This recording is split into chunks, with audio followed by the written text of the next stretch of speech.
January 6th was a disgrace. American citizens attacked their own government. They used terrorism to try to stop a specific piece of domestic business they did not like. Fellow Americans beat and bloodied our own police. They stormed the Senate floor. They tried to hunt down the Speaker of the House. They built a gallows and chanted about murdering the Vice President. They did this because they'd been fed wild falsehoods by the most powerful man on earth. Because he was angry he'd lost an election. Former President Trump's actions preceded the riot were a disgraceful dereliction of duty. The House accused the former president of, quote, incitement. That is a specific term from the criminal law. Let me just put that aside for a moment and reiterate something I said weeks ago. There's no question, none, that President Trump is practically and morally responsible for provoking the events of the day. No question about it. The people who stormed this building believed they were acting on the wishes and instructions of their president. And having that belief was a foreseeable consequence of the growing crescendo of false statements, conspiracy theories, and reckless hyperbole, which the defeated president kept shouting into the largest megaphone on planet Earth.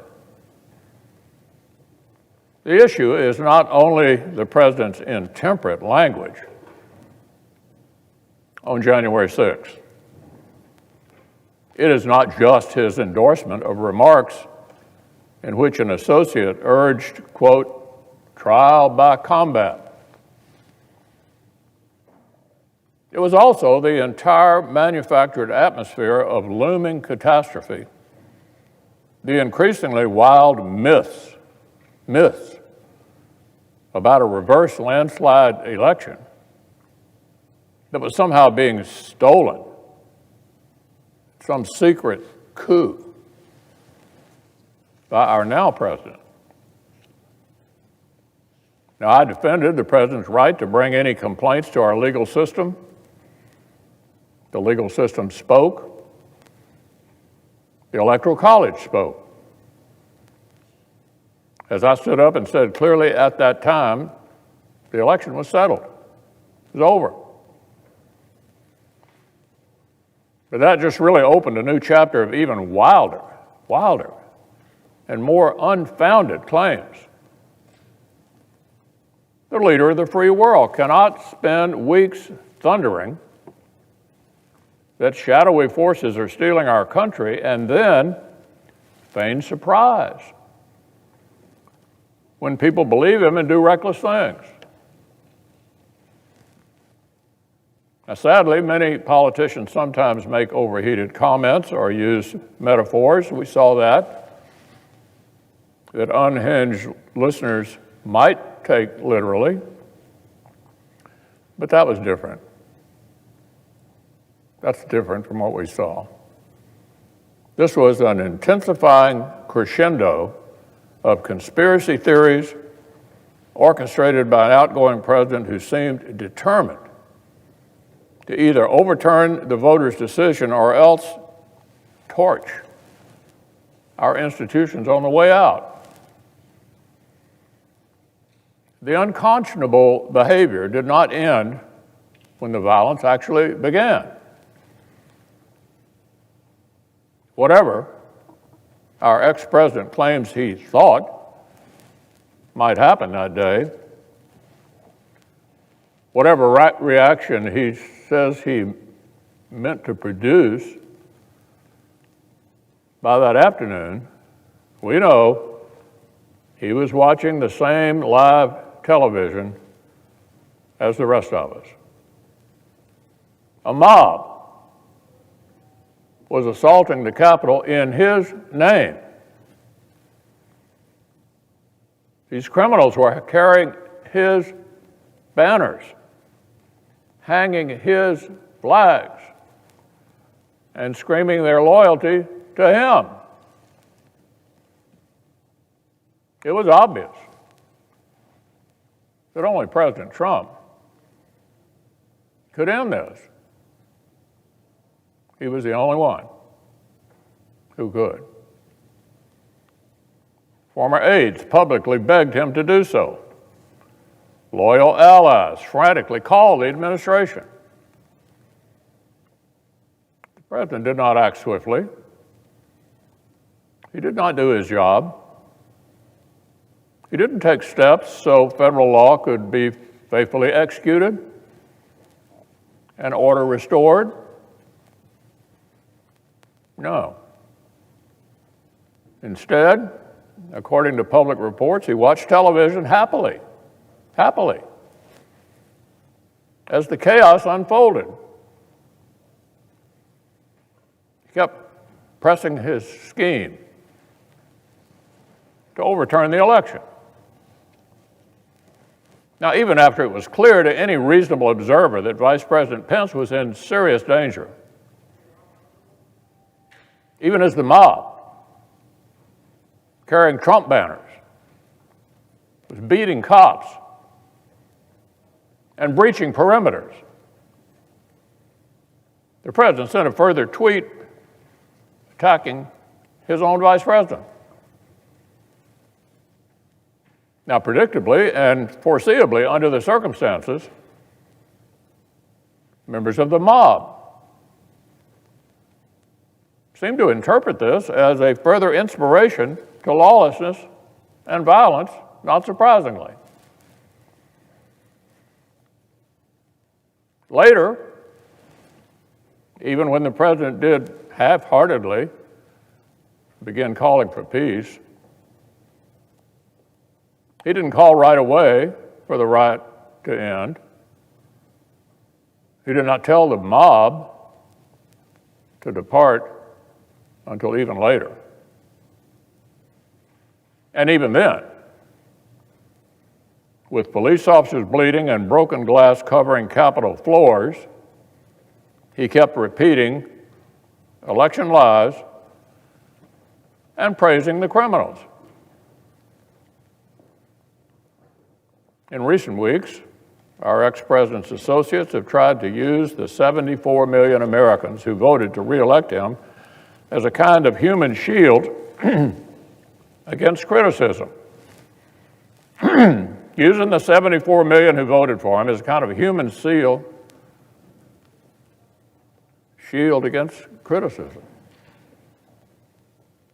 Anyone who decries his awful behavior is accused of insulting millions of voters.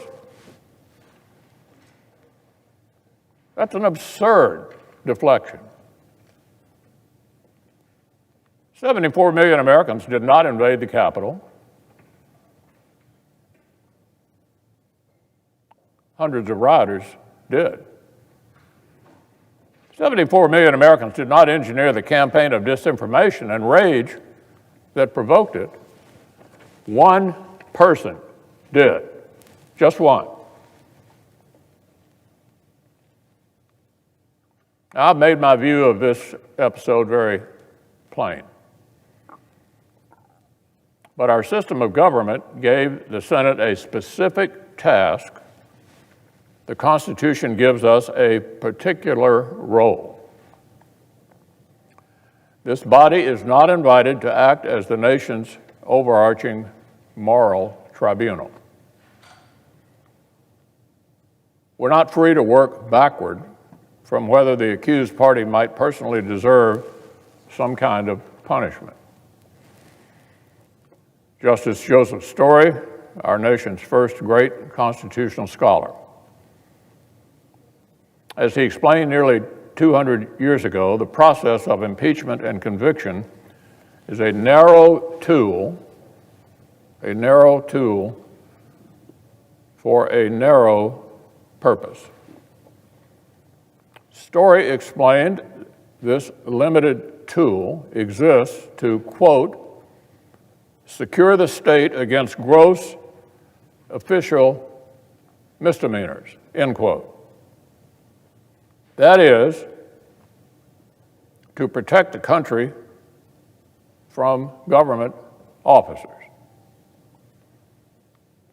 If President Trump were still in office, I would have carefully considered whether the House managers proved their specific charge. By the strict criminal standard, the president's speech probably was not incitement.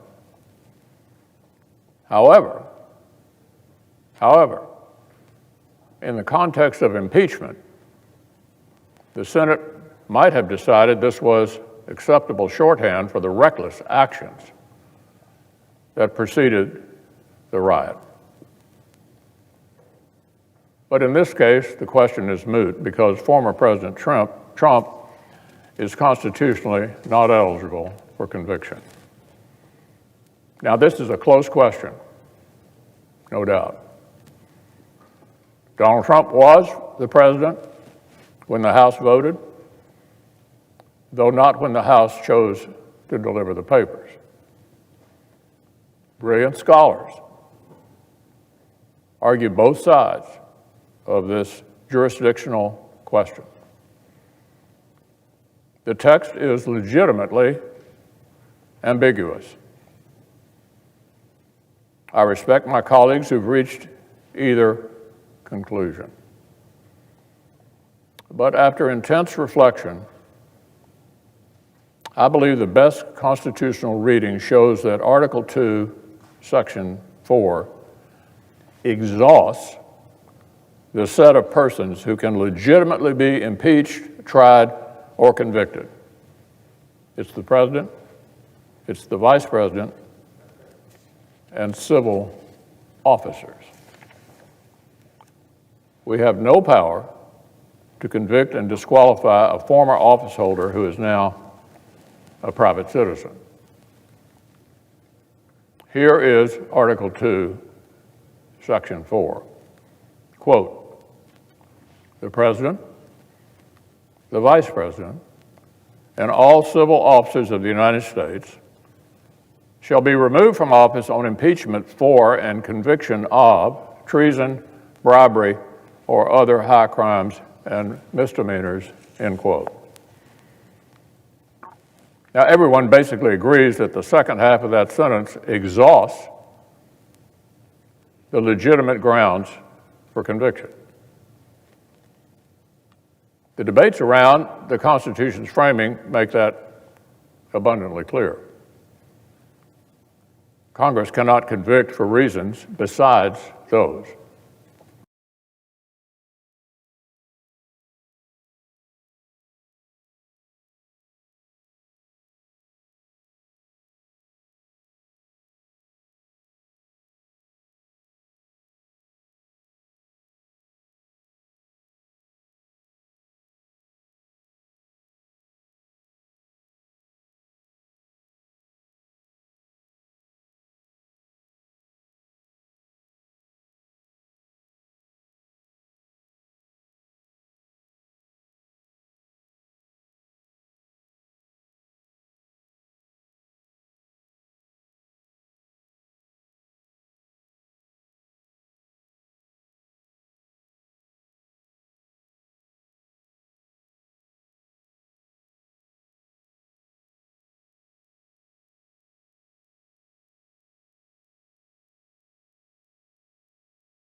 It therefore follows that the list of persons in that same sentence is also exhaustive. There's no reason why one list would be exhaustive, but the other would not. Article 2, Section 4 must limit both why impeachment and conviction can occur and to whom. And to whom. If this provision does not limit impeachment and conviction powers, then it has no limits at all. The House has sole power of impeachment, and the Senate's sole power to try all impeachments would create an unlimited circular logic empowering Congress to ban any private citizen from federal office. Now, that's an incredible claim. But it's the argument that the House managers seem to be making. One manager said the House and Senate have, quote, absolute, unqualified jurisdictional power, end quote. Well, that was very honest, because there is no limiting principle in the constitutional text that would empower the Senate to convict former officers that would not also let them convict and disqualify any private citizen. An absurd end result to which no one subscribes. Article 2, Section 4 must have force. It tells us the President, the Vice President, and civil officers may be impeached and convicted. Donald Trump's no longer the President. Likewise, the provision states that officers subject to impeachment and conviction shall be removed from office if convicted. Shall be removed from office if convicted.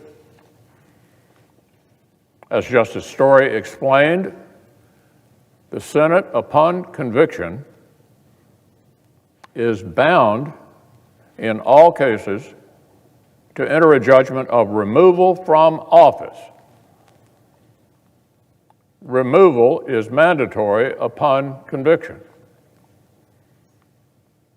Clearly, he explained, that mandatory sentence cannot be applied to someone who's left office.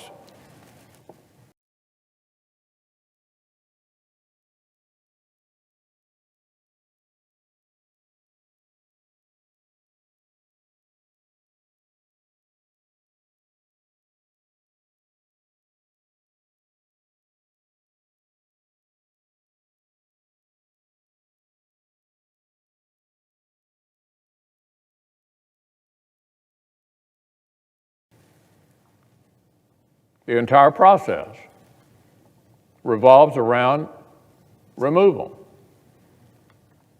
If removal becomes impossible, conviction becomes insensible. In one light, it certainly does seem counterintuitive that an office holder can elude Senate conviction by resignation or expiration of term, an argument we heard made by the managers.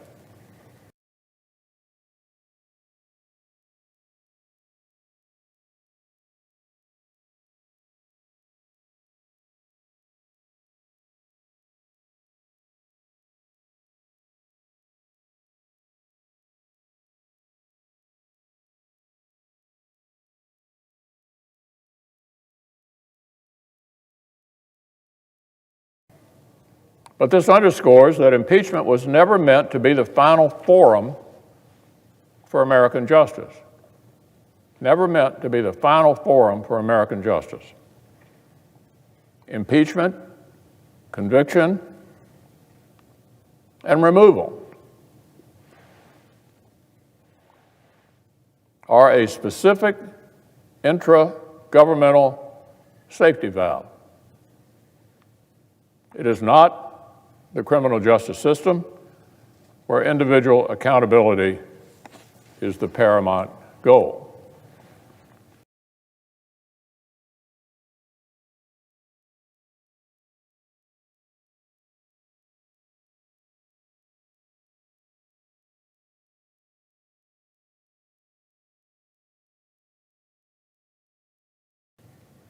Indeed, Justice Story specifically reminded that while former officials were not eligible for impeachment or conviction, they were, and this is extremely important, still liable to be tried and punished in the ordinary tribunals of justice.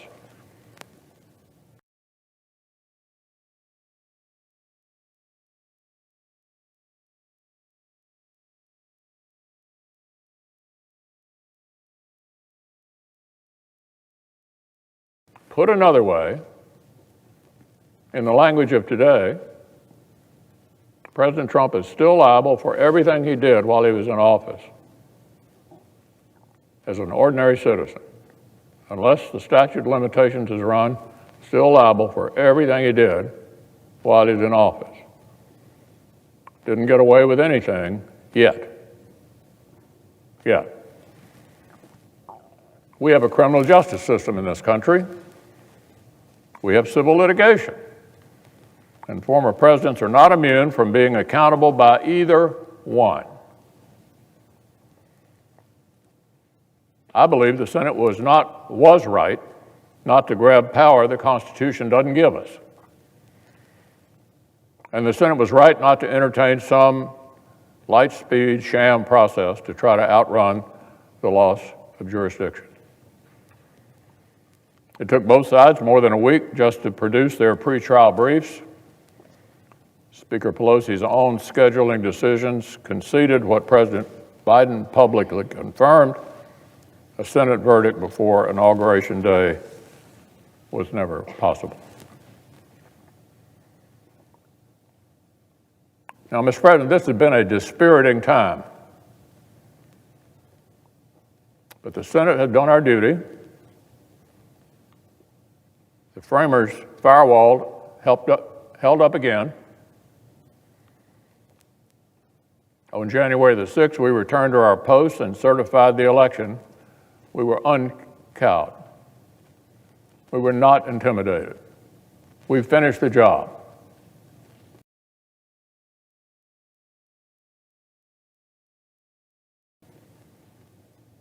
And since then, we resisted the clamor to defy our own constitutional guardrails in hot pursuit of a particular outcome. We refuse to continue a cycle of recklessness by straining our own constitutional boundaries in response. The Senate's decision today does not condone anything that happened on or before that terrible day. It simply shows that senators did what the former president failed to do. We put our constitutional duty first.